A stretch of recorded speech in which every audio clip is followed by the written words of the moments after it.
It was 100 degrees over there too. There's a blanket over there. Linda wore her sleeveless shirt today where she wasn't playing. I said the very day it turns cold, I put a sleeveless shirt. Oh. I really was right there. You used to work back there. Oh, it's working. Yeah. It just had to beat that 111 or whatever degrees it was yesterday.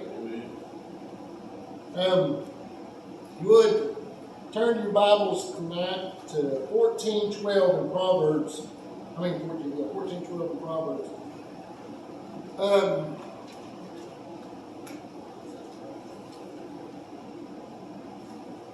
You know, the thing about it is we, if you're like me, you talk a lot. Okay.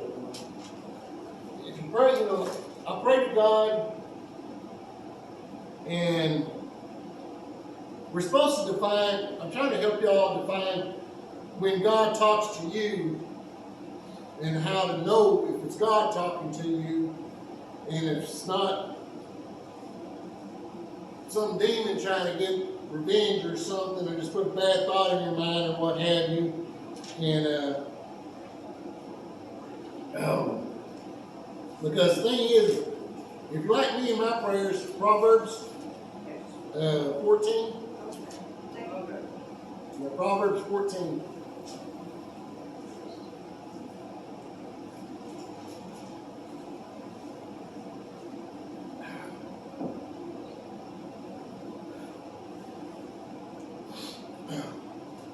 Because if you're like me, I do a lot of talking to God, and I don't do a lot of listening. And that's what God, He wants us sometimes to do, is quit flapping this thing right here on the front of our face and sit there and just listen for a minute, and He'll come to us in a small, quiet voice. And but also the devil will too. But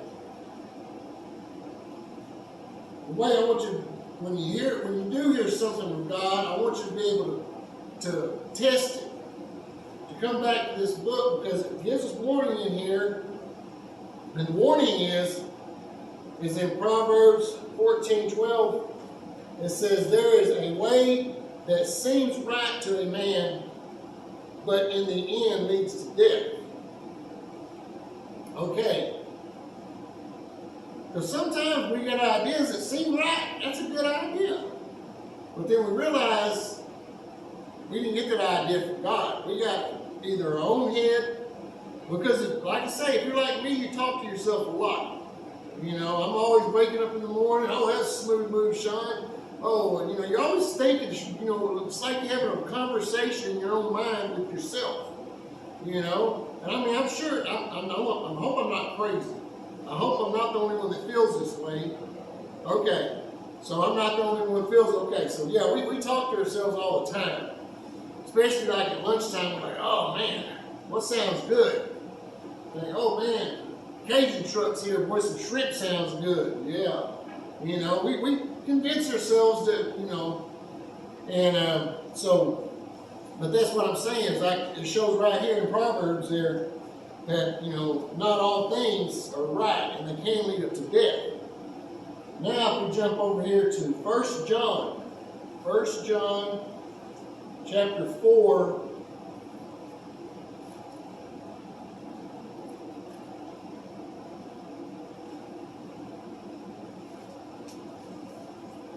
It's going to be chapter 4, verse 1.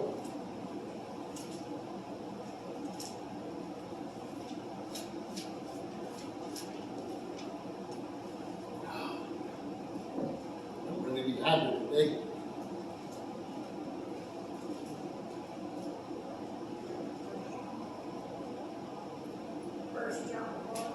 First John chapter 4.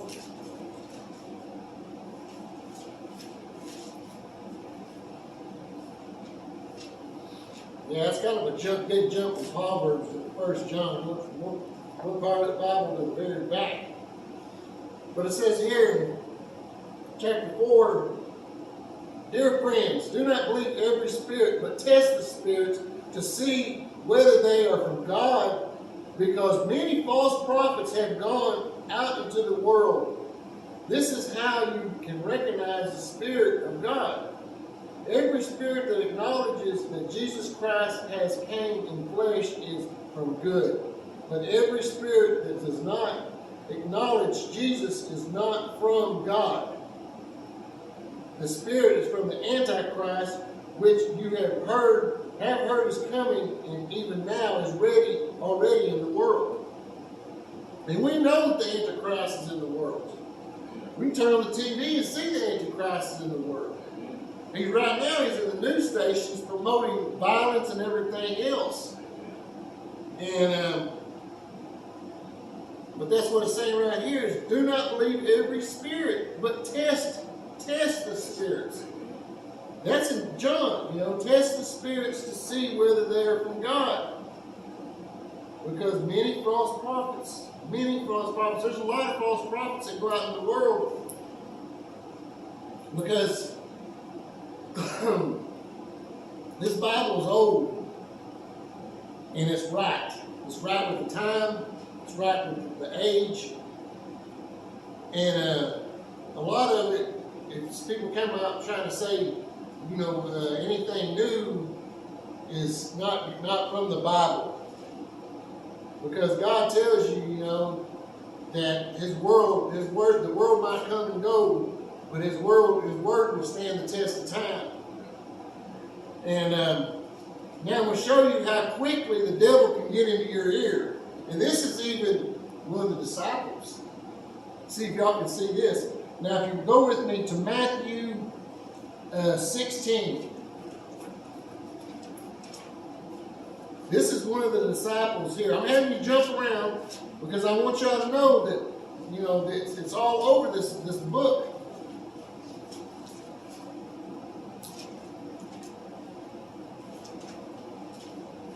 Oh, y'all turn it on.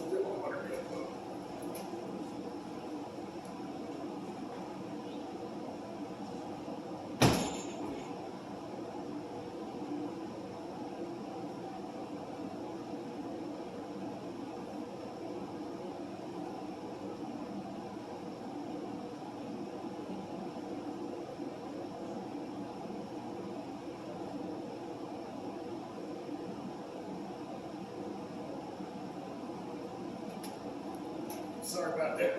I'm really dehydrated today. I've been all week. And but in John 16, it says, wait. Yes. Okay, well, I'll back up. This is not the disciple yet. But in John 16, verse 1, it says, Jesus answered, my teaching is not my own. It comes from Him who sent me. If anyone chooses to do God's will, he will find out whether my teaching comes from God or whether I speak on my own. He who speaks on his own does so to gain honor for himself, but he who works for honor for the one who sent him is the man of truth. There is nothing false about him. Now, that's the reason I try telling y'all. I'm not going to make you jump. I just got one more time. We're going to jump in the Bible, but I'm not going to make you jump to another part. But I know that it says in here in the Bible that anything added to or taken away from this book will cause my name to be erased from the book of eternity. And so that's the reason I read from the Bible. And I read it, and I want you to read it to make sure I'm reading it, because I want y'all to question everything I say and everything I read out of this.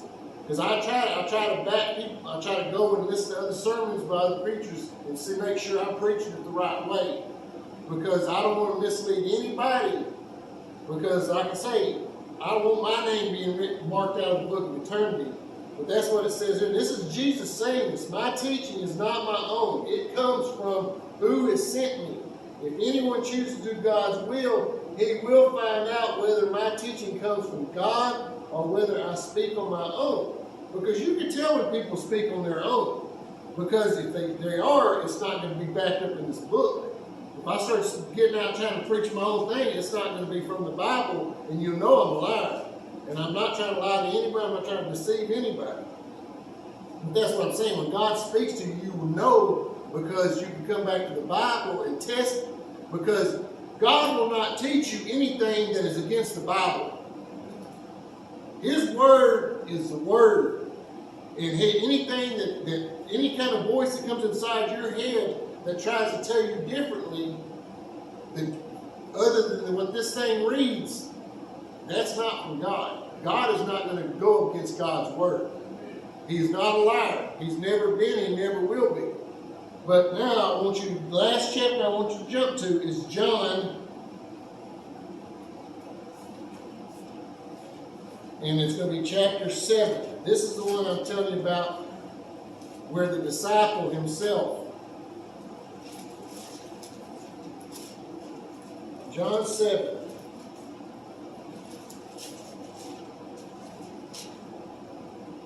Oh. Wait, where's the dose? That's a bit of that. Go ahead and get my Matthew, I'm sorry. What? I confused myself. Yeah, Matthew 16, I'm sorry. Golly. I need to write the notes for myself. Melinda, I think the ice water from the refrigerator is better than the one in the bottle. Yeah, it's really good.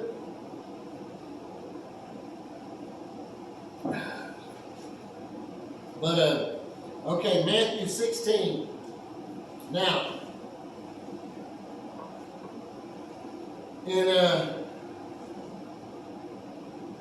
right here in,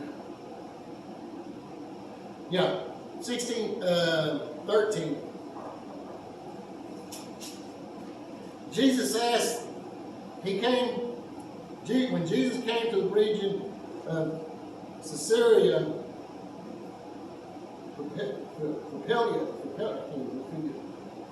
he asked the disciples, "Who do people say the Son of Man is?"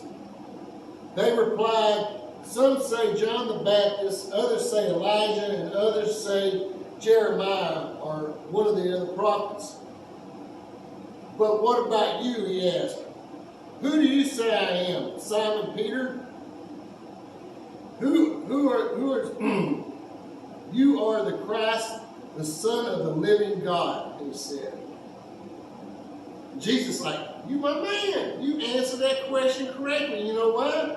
Because Jesus replied and said, "Blessed are you, Simon, son of Jonah, for this is not revealed to you by man, but by my Father in heaven." He answered the question correctly because he said, "You got the answer," because that answer there is from God. That's the answer God told you to say, so he was listening to the right voice. Now, if you jump down here to 21, Jesus says to him, from the time Jesus began to explain to his disciples that he must go to Jerusalem and suffer many things at the hands of the elders, chief and priests and teachers of the law, and that he must be killed. On that third day he be risen. Peter took him aside and began to rebuke him. "Never, Lord. Never," he said. "There shall never happen to you." And what did Jesus say? Jesus turned to Peter and said, "Get behind me, Satan. You are a stumbling block to me. You do not have in mind the things of God, but of the things of men." Now, who is he listening to there? He is listening to the devil, because he just gave him the answer from God.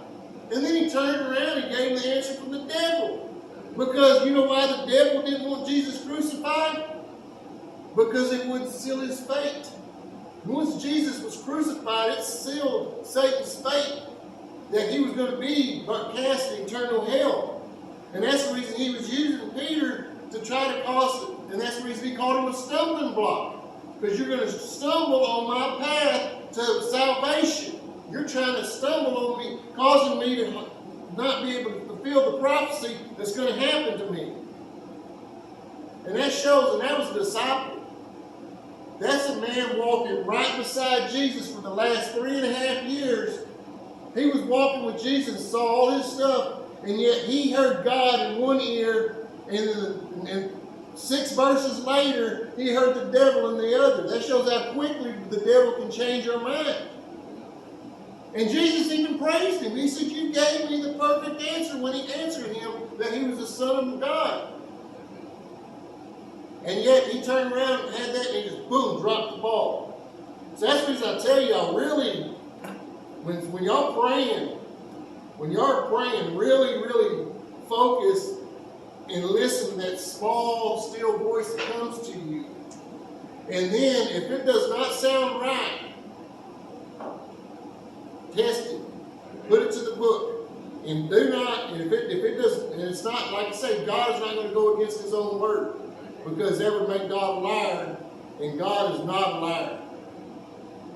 And I hope y'all learned something from this. Thank you. Love y'all. And thank you.